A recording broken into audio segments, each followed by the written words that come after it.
Hello and welcome to this Careers with STEM webinar celebrating our science and space double issue of Term 1 2022. I hope you're all doing well, excited to be back to school, back to study and back to thinking about your plans for your STEM futures. If you're joining us live, please do get your questions ready. We will have a Q&A with our awesome panelists shortly, and we have a stellar lineup of impressive science and space professionals from the latest issue who are ready to share your questions. If you're watching this through the Careers with STEM YouTube channel, don't forget to subscribe, and thanks for tuning in. We do these regularly, so you'll see a lot more STEM information on a whole bunch of different STEM areas. As we start, I would like to acknowledge the Melakirti people of the Southeast Nation, the traditional custodians of this land in Lutruwita, where I am today. I acknowledge that our First Nations people were our first STEM innovators and also the traditional owners of Australia. And I pay my respects to their elders past, present and emerging. So we're just going to jump into the webinar now, and I will share my screen. And let's find out who will be joining us today. So coming up, we have an awesome panel, including the wonderful Vanessa James, a space scientist who has worked at NASA and is now completing a PhD at QUT. We also have James Hatton, who has built a career working on conservation of Tasmania's most beautiful wildernesses, and Nigel Lenkeek, who is transforming cancer treatments through nuclear medicine research at Ansto. But before we meet them, a quick rundown of what is Careers with STEM. So the Careers with STEM Hub includes a quarterly magazine, job kits, posters, videos, events, webinars, quizzes, career role models, and a website to help young people discover the careers of the future. Each year we deliver magazines to every Australian secondary school, and technology goes out to our New Zealand schools as well, for free across all of the STEM disciplines. And we post daily inspiration online, reaching over 1 million students annually. Now, our aim is to inspire students about science, technology, engineering and maths to bust those stereotypes. And we believe that everybody should have access to and representation within STEM careers. STEM underpins most of the jobs of the future, and they may not be what you think.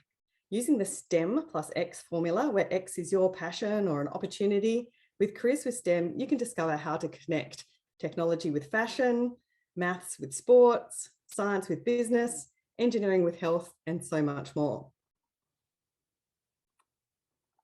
So why STEM? STEM stands for science, technology, engineering, and maths, but it's much more than an acronym. By grouping together those fields, STEM accounts for the increasing overlap between them and the value of these subjects together. STEM jobs are hugely varied and they encompass a really wide range of skills. So what do people mean when they talk about STEM skills? Well, we're talking about things like problem solving, computational thinking, which is breaking things into smaller parts to address bigger problems, the scientific method, which is hypothesis, testing, analysis, and iteration, and engineering design principles. So ask, research, prototype, test, feedback, and improve. STEM skills also include the ability to gather and interpret data and develop solutions based on this. STEM is globally important to many of the biggest issues of today, from climate change to global poverty, feeding a growing population sustainably, and ensuring adequate healthcare, and creating and maintaining a good quality of life. STEM jobs are growing really rapidly, about twice as fast as other jobs, with entirely new job sectors emerging and disappearing as we increasingly shift from an industrial to a digital society. The National Skills Commission predicts that by May 2024, employment in STEM occupations in Australia will grow by 11.7%, compared to 7.9% for non-STEM jobs. And by 2030, it's predicted that Australian workers will spend 77% more time using maths and science skills. While STEM jobs are growing and diversifying, enrolments in STEM degrees aren't really keeping up and are in some cases declining, especially for women and for minority groups. The latest STEM Equity Monitor stats show STEM enrolments for women are just 35%, but for many reasons, including equitable design of products, bias in data, and access to work, we need to ensure that more girls are considering STEM as a study path. This month, Careers with STEM launched our second ever space edition on the back of our regular Term 1 science magazine supported by Ansto. So jobs in the space sector particularly are really varied, and it's not just about being an astronaut. Some people work in space law or space medicine, while others have expertise in manufacturing or coding, research or communication. When it comes to a space career, not even the sky's the limit. Space jobs are part of our everyday lives and make life easier here on Earth. I don't know if many people know that Velcro, for example, comes from space research, as do a whole bunch of other technologies. The Australian Space Agency aims to triple the size of the Australian space sector and create 20,000 more space jobs in Australia in the next 10 years. But we're going to need more people, the next generation of the space workforce, to make that happen. So if you have an interest or curiosity in space, there could be a job out there for you in the near future. And to kickstart this panel, we would love to welcome Vanessa James, a PhD candidate at QUT University in Brisbane. Vanessa was born in Phoenix, Arizona, and went to school at the University of Hawaii, where she earned her bachelor's degree in marine biology and a master's in conservation biology and environmental science. During her studies, she fell in love with astrobiology, and she earned 2 internships with NASA's Jet Propulsion Laboratory in Pasadena, California. She currently lives in Brisbane, Australia, where she's working on her PhD in astrobiology at QUT. She studies the chemistry of early Earth environments and Earth's earliest life. She's a junior research scientist on the Mars 2020 Perseverance rover mission and hopes to look for signs of life in Mars rocks when they're brought back to Earth. Pretty cool. I'd love to invite Vanessa now to join me and start her video. And let's have a chat with Vanessa. Thanks for joining us, Vanessa. Oh, no problem. Happy to be here. Awesome. So space, why space? Why does space fascinate you? I think it kind of fascinates everybody, right? Since we were little, just the idea of aliens or other worlds out there, whether we're alone in the universe, it's always been a fascinating topic. But my love for biology started here on Earth, and then I became more infatuated with the idea of possibly finding life elsewhere other than Earth. And so that's where I ended up doing astrobiology. And do you think that if you're in high school, you can kind of plan for a space career? I mean, you started in studying, marine science and kind of segued into your career. What could you do if you are kind of keen on space and you're in high school? What could you do to kind of plan for a space career now? Such a great question. I think that especially for my field particularly, it's interdisciplinary science. So just as you were mentioning in your introduction, there's so many aspects of different fields of science that you use in the field of astrobiology. So if you're focusing as a high school student, I would probably suggest taking all of the maths and science classes that you can take as early as possible, get a nice grasp on that.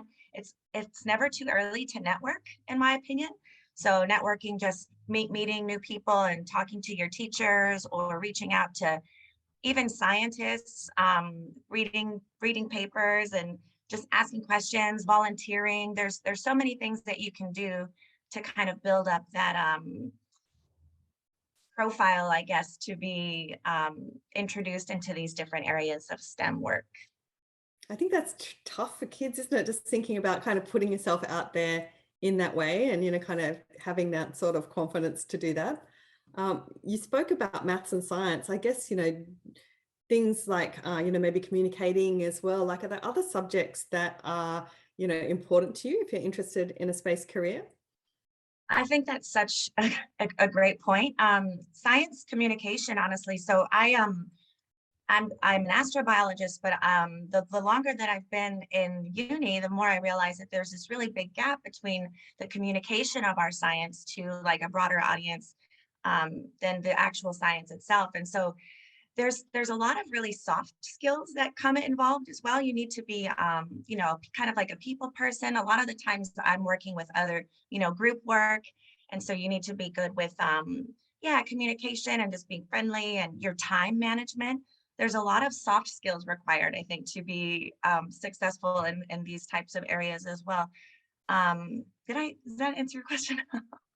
It does. I'm just hopping into the chat. Thanks for your comments there. Great to see that, there's some real fans of space and science out there. A lot of people must ask this when they hear about your work, Vanessa, but what was the best thing about working at NASA? The best thing about working at JPL when I was there, I happened to be there. I was doing my internships before the rover got sent to Mars. So I actually was able to go in and see the rover, and it's something before it left Earth. So it's quite remarkable to sit in the room and you're looking at something and you're just like, wow, I'm looking at something with my own eyes that's going to be on another planet. So anytime I was having because we all have rough days, right? I just go down and say hi to Perseverance. You can't go in person. You have to wear these crazy special suits. But there's a window, like a viewing area, and I've got some pictures of me with the rover and all the different parts of the rover package. And so that was pretty exciting. And being able to network, obviously meeting a bunch of people. NASA and JPL are very, it's such a collaborative work environment. It's really beautiful, and everybody's working together to accomplish the same goal. So it's really great. But yeah, seeing Perseverance was probably the coolest thing. Yeah, that sounds amazing. Like being up close to, something actually going to another planet is just mind-boggling. And can you Yeah, tell us a little bit about what you're doing now and what your current study focus is at QUT? sure. So I work on submarine hydrothermal systems. So I don't know if anybody out there has ever seen the deep sea submersibles that go under the ocean on Earth. And we have these vents that are they put a lot of nutrients into the water, and you have all of these microbes and wild little things living in these environments that would otherwise almost be uninhabitable. Is that And like so, black smokers? say that again. Are they called black smokers? The ones that kind of pump out a lot of. Yeah. So there's actually Yeah, two. so Yeah, cool. there's two types. Yeah. So the black smokers are more associated with a specific type of tectonics. And then there's some that are called white smokers that are actually more conducive for life. Black smokers are really hot and they're kind of toxic, but you still see lots of animals and microbes and stuff, even at the black smokers. So what I do is here in WA, in Australia, there's some of the oldest preserved crust left on Earth. So it has evidence of these hydrothermal systems that were active 3.4 billion years ago. So I go out there and I get these really, really, really super old rocks. And it's really amazing. You can just crush up these rocks and do all types of really high-tech stuff to the rocks, and you can learn about the environment. So you can learn about if there was any microbes present, the composition of the atmosphere, the ocean chemistry, whether or not that hydrothermal system was in a shallow or deep water environment. There's so much that you can learn just from crushing up these really, really old rocks.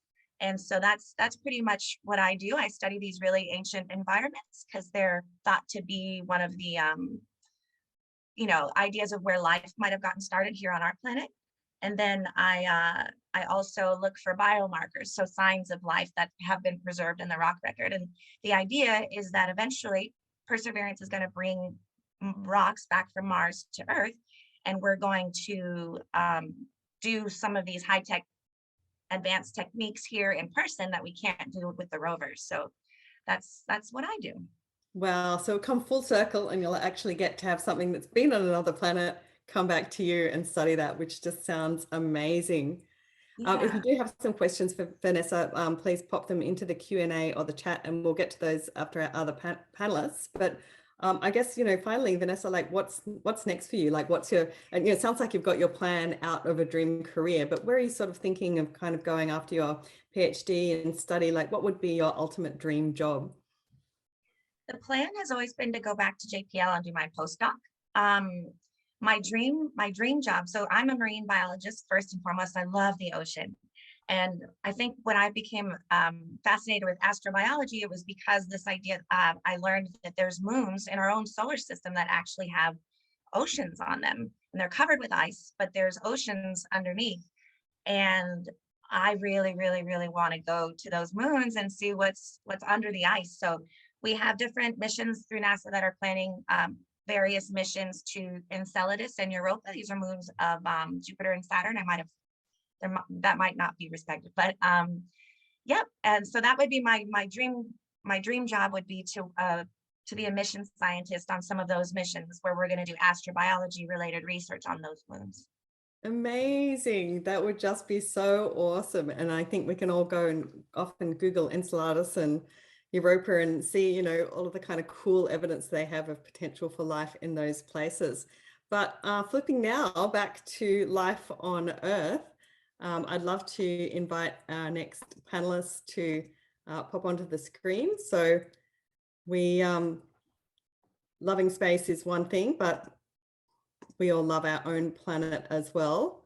And as does James Hatton, who has made it his career in STEM. James is a conservation ecologist with a passion for connecting people to the natural world through shared experiences, storytelling, and community involvement.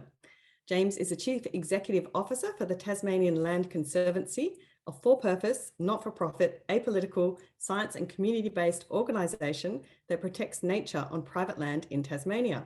He's worked with the government and not-for-profits in Victoria and Tasmania for more than 15 years, with experience in conservation agreements, philanthropic programs, marketing, communications, community engagement, and not-for-profit governance. So I'd love to welcome James to join us now. Thanks, Hi, James. How are you going? Good, thanks. How are you? Good. So you're lucky enough to work in the very, very beautiful land of Tasmania. Why is conservation so critical in Tasmania? I am. I'm lucky to work in Tasmania and also live in Tasmania. And as you know, being based in Tassie, you know, nature is all around us. We're really privileged that there is still so much intact native vegetation and habitats scattered around Tasmania. And it's one of the critical things and opportunities that we have for conservation. And often when people think of Tasmania, they think of the Southwest Wilderness area, they think of those amazing mountains. And, you know, half of the state is pretty much preserved in national parks. So you might think that the job's done, but one of the amazing things about Tasmania, and I often describe it as an ecological sort of explosion, it's got these amazing complexities and diversities and different types of habitats in a very short space because it's got that maritime climate. It's an island in itself. It's got so much biodiversity. So, you know, we have species here in Tasmania that used to occur across mainland Australia and now either extinct on mainland Australia or in very low numbers. But, you know, I can see them in my front garden in South Hobart, which is 500 metres from the CBD of Hobart itself. And we can have species that don't exist anymore on mainland Australia.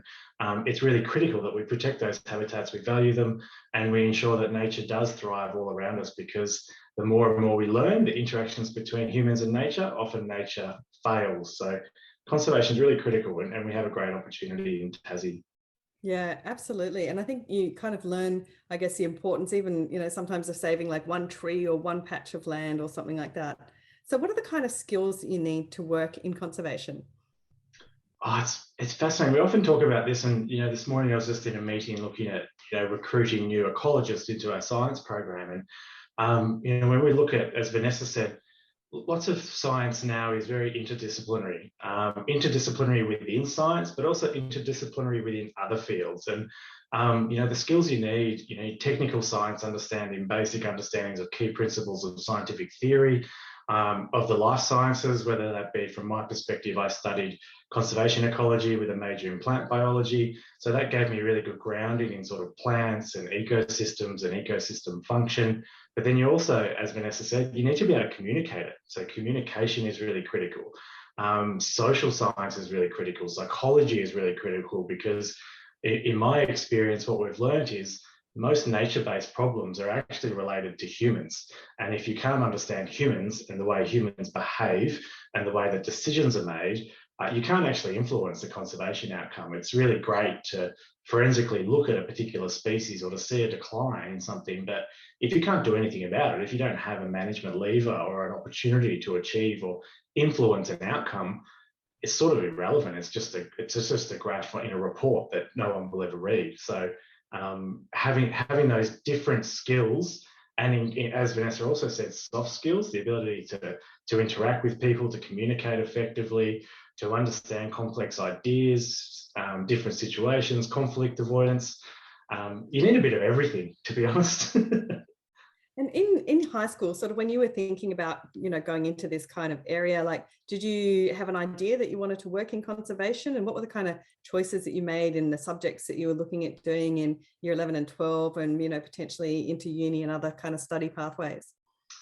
Yeah, well, I really wasn't a good student. I was a really bad student. I just wanted to be outside. And so, my early adolescence was spent outside exploring, not really being very good at schoolwork. But I chose subjects that were really aligned to the things that I enjoyed doing. And science was part of that. So I did biology. I found it very challenging. But the other thing I did alongside that was outdoor education. And so outdoor education is a humanities.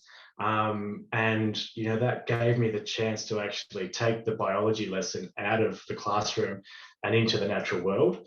And I saw this great synergy because all of a sudden I had outdoor education teaching me about the value of nature, of national parks, of threats to nature across the landscape. And then I had biology teaching me how ecosystems functions, how organisms interacted, and that basic principle. So I was really lucky that as I went through high school, I chose subjects that I really enjoyed and that they also interacted with each other.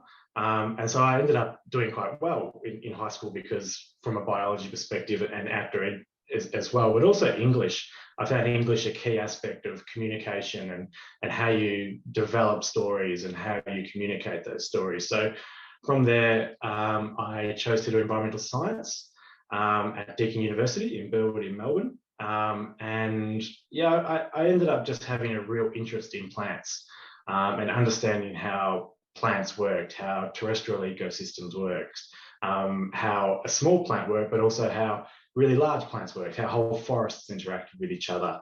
And yeah, I found it really amazing. I ended up working through university as an outdoor ed guide, and that still gave me the connection into places. And also, for me, learning about the natural environment and experiencing the natural environment go hand in hand. So I found that a really great pathway for me to apply a lot of the learnings I was doing in then through my high school and then into university. Yeah, so cool. I love that what you said about you don't necessarily have to be about STEM subjects and have to be really good at STEM subjects, and also kind of combining your love of other areas and English and outdoor ed as well. That's so cool. And thanks, Ty Scott and Ty Mitchell, for emojis in the conversation chat, just following along with that conversation there. That's very cool. I think, I guess when you do, kind of get that love of nature, one of the things we sort of think about is like, how can we all help with conservation in our own day-to-day lives? So what would be your advice on that? I think for me, it was very much exacerbated through COVID. A lot of people talked about this. They saw more bird watching, people doing bird watching more than anything else in history since they've counted. And I think because people were stuck at home, they were all of a sudden looking out their window and making observations. And when I think of being an ecologist, when I was working in roles in ecology, it's the science of observation around how you make observations, how you develop hypotheses, how you test those hypotheses. So basic science principles, but everyone can do that. So I just encourage people to go out, go for a walk, have a look at the bird that's flying around, sit there, watch it, see what it's doing, see what it's interacting with. It might not even be a native bird, but you're still seeing how nature is all around you, whether you live in the middle of Melbourne or whether you live in the Huon Valley. There are interesting things occurring, and often we've been disconnected from that natural world. And I think COVID and the pandemic's given us that sort of that catalyst to go, actually, nature is really critical and really important. And we've seen that in Tasmania. We've also seen that across our entire sector. So encourage people to get out, make observations, learn. Technology is really amazing. These things, they often, take our minds away from stuff, but they can also give us access to great information. So I encourage people, citizen science. If you've done any work on citizen science, really encourage you to get apps like the Frog ID app, iNaturalist, Questa Game. All these things are really great tools to build understanding, have fun, but also contribute to the greater scientific community, because citizen science and data is key to the work that we do to better understand places to ensure that we can conserve them. That's awesome, and so much fun as well. I love using those apps and, you know, finding out if I found something special or different or new. That's very cool. So James, finally, what's one project that's been kind of really significant or important to you, or, you know, that you've really loved working on? I'm so lucky at working for the Land Conservancy in Tassie, and I've been working here for 10 years in various different roles. And you know, I can talk to a lot of our work is working with landholders, working with farmers to encourage and support them in their conservation work. And for me, the human interactions is really powerful, and the meaningful relationships you build with these people. But, you know, if you had to nail me on one, I would say we created a reserve in the middle of the pandemic, 2019, 2020, the Prosser River Reserve, which was at the time our second largest reserve, and that was enabled through a bequest from a really lovely man and his family from Victoria, who I'd known for the 10 years that I've worked at the TLC, and to see that how much it meant to their family through the estate of David McGregor, the lovely man who passed away and left this gift to nature. But he left this amazing gift and legacy to all of us. And we were able to purchase a property that protects over 11 nationally and state threatened species. It is just an absolute beautiful place. And if you're ever in Tasmania and you're driving up the east coast and you're coming from Hobart, as you drive out of Hobart and you get to the first coastal town in Orford, as you hit the east coast, if you look to the north, there's 1,500 hectares there that was protected through the generosity of David. And David was an avid botanist, an avid bird watcher. He spent his life looking after nature and protecting it on his own property. And it was a real privilege to work with the family to secure that property and to protect it in perpetuity. So yeah, I'd say that one. It's an incredible place and shows you the importance of humans' connection to nature, but also motivation and community involvement and getting out there and enjoying nature and what it means for all sorts of generations, and hopefully future generations get the value of it too. Yeah, what inspiration. That's absolutely awesome. So speaking of humans and someone who might have a bit of a more of a surprising pathway into medicine and nuclear medicine, I'd love to invite our final panelist to join us now. Nigel Lenkeek is a senior radiochemist at Ansto. He's passionate about the research, development, and clinical translation of radiopharmaceuticals. We'll unpack what that means in a little bit, and radioactive medical devices for the treatment of human disease, primarily cancer. Now, Nigel actually has a background not in medicine, but in chemistry and engineering from the University of Western Australia in Perth. His team collaborates with academia, industry, and hospitals across Australia with the purpose of improving patient care.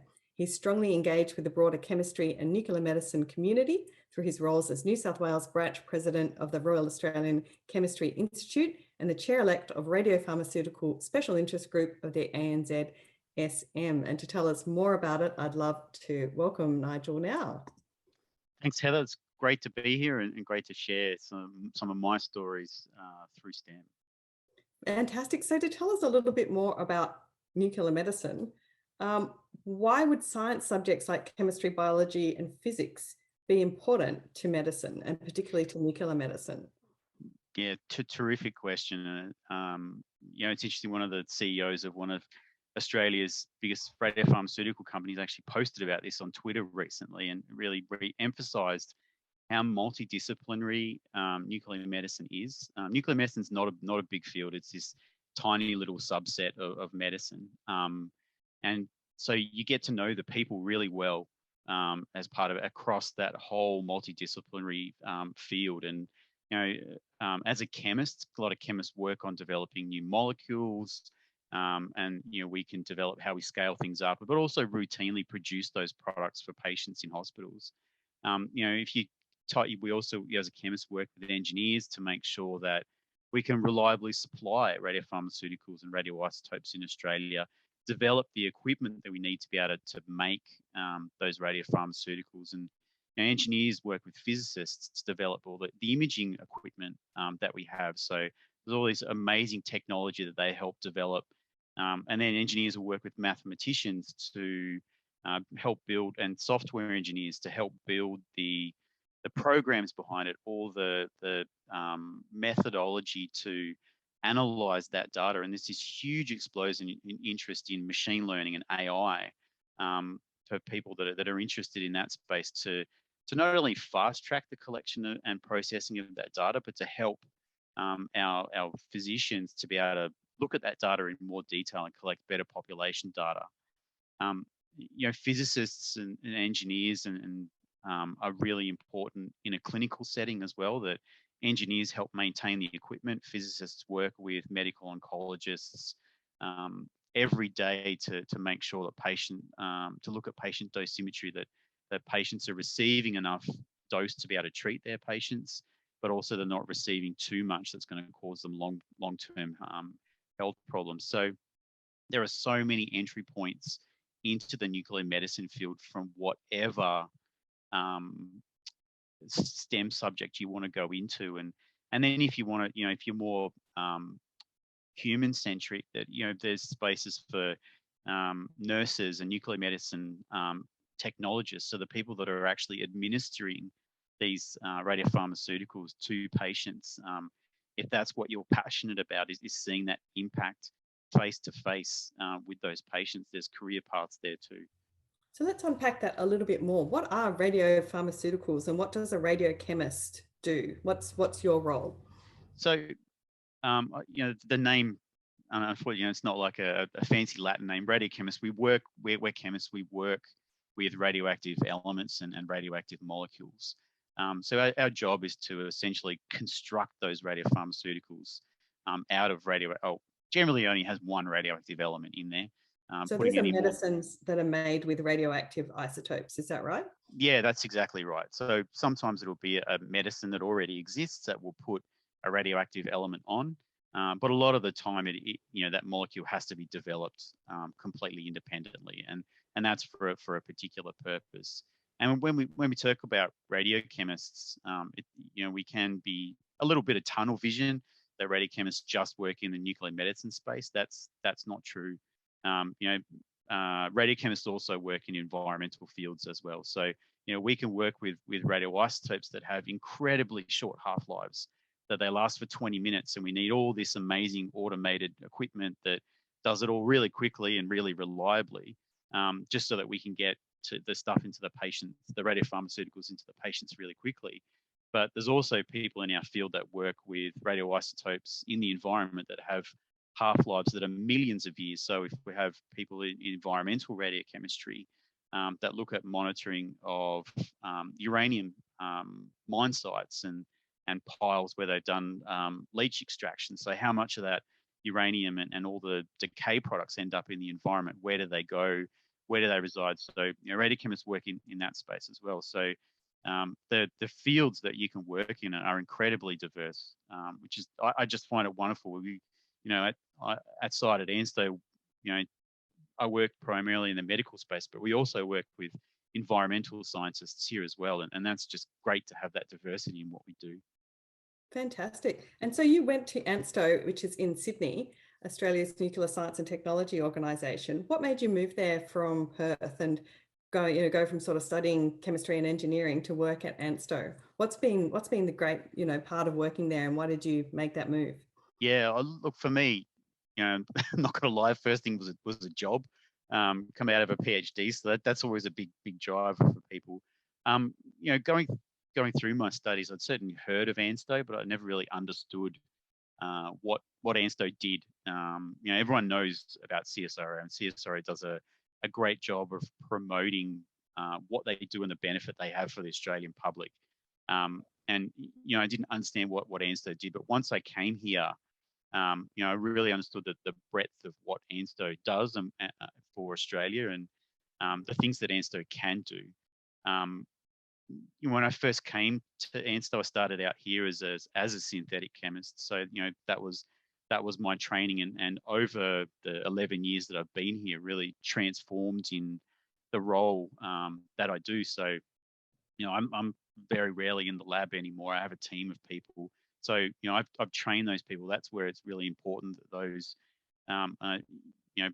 both the other panelists spoke about that those human skills in being able to engage and train people is really important. And I don't think you necessarily have to have all of those coming out of uni or even high school. They're skills you develop on the job, and you find out that if you're passionate about training the next generation of people, or if you want to be in the lab and in front of instruments for your whole career, you'll find out what your passion is as you develop them. But also the engagement with the community. It's one of the things that I'm really passionate about is getting to know the people. And Vanessa spoke to that about volunteering, that, volunteer for a society. And you don't have to be the chair or anything like that. Just be involved in a committee, organize an event, just get involved, understand the community, and you'll make these amazing connections and build your network by doing that. And fortunately, to answer that's part of what my role is now, is building that interaction with our industry partners and academic partners to help develop their products and get them into patients to improve their quality of life. Yeah, and look, there's some really amazing stuff that you're working on. We can read a little bit about it in the magazine, and it's really high level stuff and really fascinating.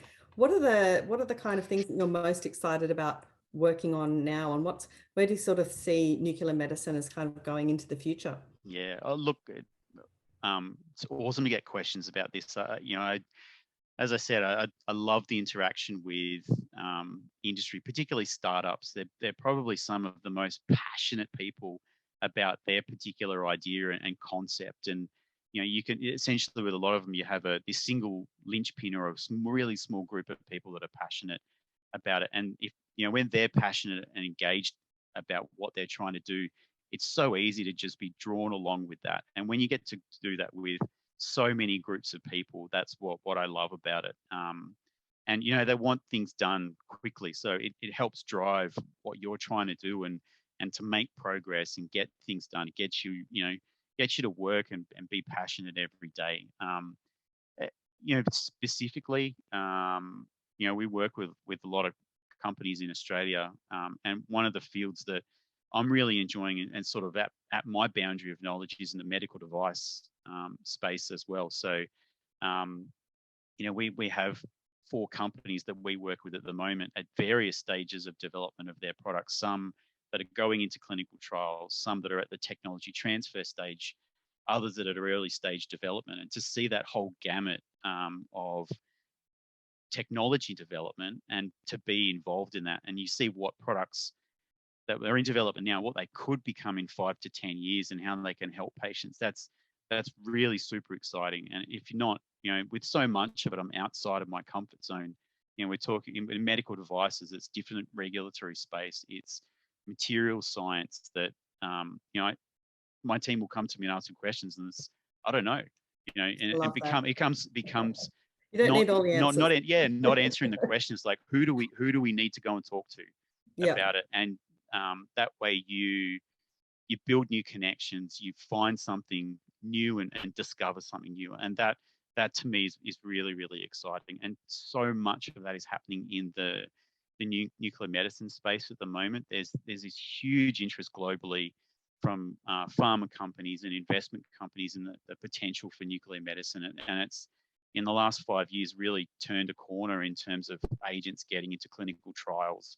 And treating patients, engagement in the clinic with a really broad set of clinicians now. And for a long time, nuclear medicine has sat at the very end of the treatment cycle for patients that, what we call salvage therapy. It's the last resort to try and treat patients. They've been through chemo and surgery, and now that's changing that thinking in the field is maybe nuclear medicine has a space earlier in the treatment, and that giving patients an option to have nuclear medicine treatments early on may be a way to potentially cure them, particularly in oncology space as well.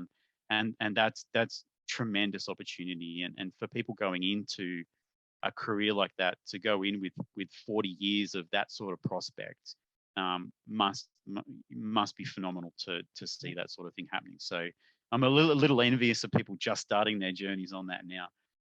But hopefully I've got another 30 years of doing that. I'm really, really looking forward to where the field goes. Yeah, it's so good to hear from three people who are loving their jobs in STEM. And I'd like to invite the other panelists back here now in their last 5 minutes. If you do have any questions, pop them into the chat or the Q&A. So Vanessa and James, if you would like to turn on your cameras and hop back in as well. And I know, Vanessa, we had a question earlier back again about working at NASA. So it'd be great to hear a little bit more about that. But I guess just kind of thinking on our last comments for this, there's a lot of pressure on kids going into high school about what to do and what to choose, and everything relies on your next kind of choices. I'd just love to hear from you all as well, just what your advice would be to students in there. So questions from both Ty and Ty around taking that, getting into that NASA pathway first, Vanessa, and then love to hear about your thoughts about what do you do if you're in high school and listening to this? What would be your advice? Okay, yeah.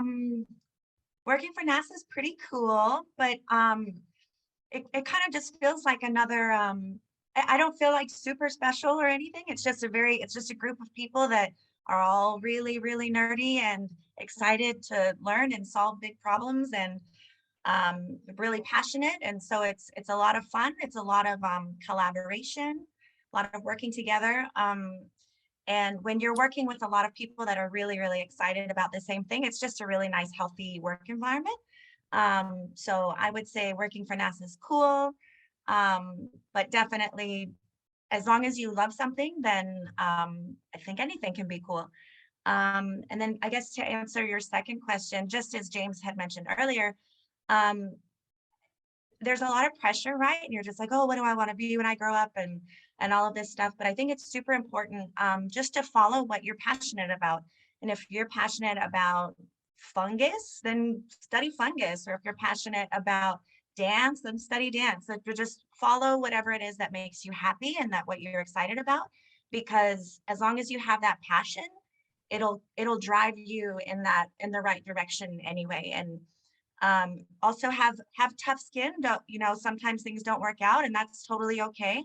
Just pick yourself up and keep going. Yeah, and I think that's why that passion is quite important, because if you have that passion and that love for whatever it is you're doing, then you'll just find that will to keep doing it going. anyway. That's so true. That's awesome. James, what your thoughts about if you were kind of talking to yourself going back into year 12 or going into year 10 and thinking about what you were going to do?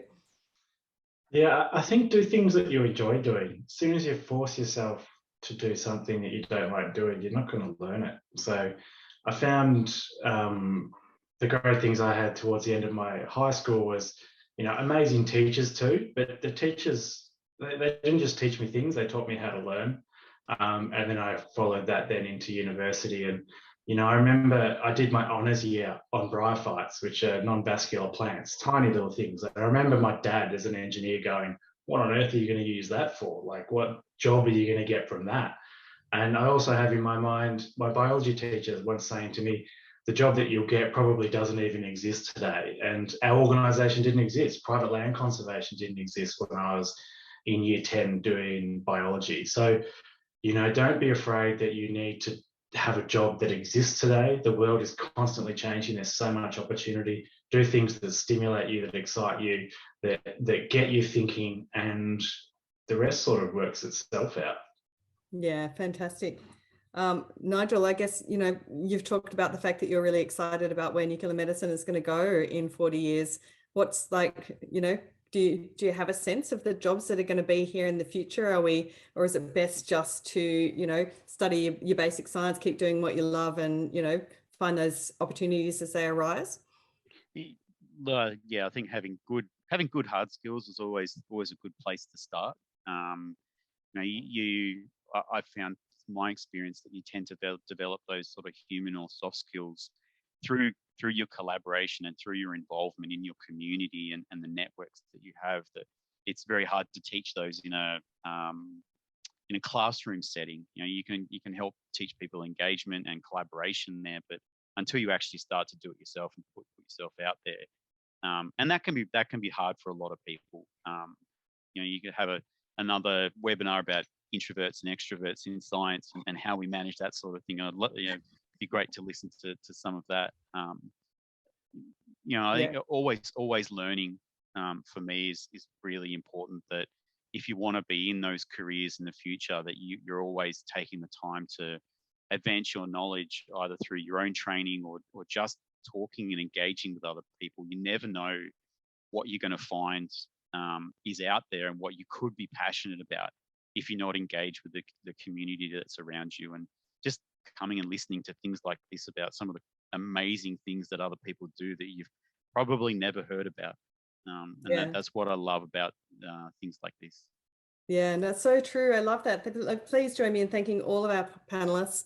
It's just been awesome. I really love to hear about, it's worth kind of putting yourself out there. Sometimes you feel like, you're not like meant to be in the place, or it's not for you, or you're not good enough. I hear a lot of people saying they're not good enough good enough at maths, and they don't want to do it, but you keep kind of putting yourself out there and finding those opportunities, and you can find your way into a STEM career that you absolutely love as well. You can read about all of our panelists here on our website and learn a lot more about what they're doing through the Careers with STEM Hub. There's a whole bunch of stuff on there that you can learn about and share every day. Heaps of free content, free mags available. So please do check that out. And thanks again for joining us. I hope you've learned a lot. We'd love to hear your comments and feedback. Pop them in the comments below if you're on the YouTube. Thank you all for joining today. It's been a fantastic experience talking to all of our panelists, and we'll see you next time.